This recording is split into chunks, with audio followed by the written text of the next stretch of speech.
Master and madam welcome back to మన channel. ముందుగా మీ అందరికీ హ్యాపీ పొంగల్. ఈ 2 రోజులు కొంచెం బిజీగా ఉంది, మీతో మాట్లాడలేకపోయా. సో ఈ రోజైనా మిస్ చేయకపోతే మీరు ఫీల్ అవుతారో తెలియదు, కానీ నేను మాత్రం చాలా ఫీల్ అవుతా. అందుకే హ్యాపీ పొంగల్. కనుమ మా ఇంట్లో ఇలా మార్నింగ్ ఇడ్లీ సాంబార్. ఈ ఇయర్ కనుమ మీ ఇంట్లో ఎలా సెలబ్రేట్ చేసుకున్నారో కామెంట్ చేయండి. మార్నింగ్ ఏం ప్రిపేర్ చేసుకున్నారో కామెంట్ చేయండి.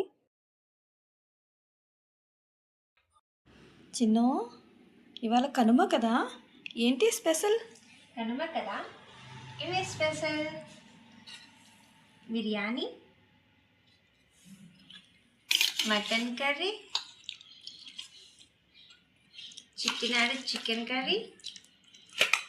ఇవన్నీ తిన్న తర్వాత స్వీట్ ఉండాలి కదా, స్వీట్ కూడా రెడీ. నాకు ఇష్టమైన మాజా కూడా రెడీ. ఇవే మా కనుమ స్పెషల్.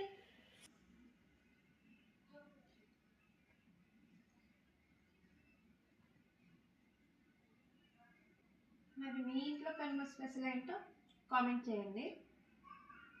వన్స్ అగైన్ అందరికీ హ్యాపీ పొంగల్.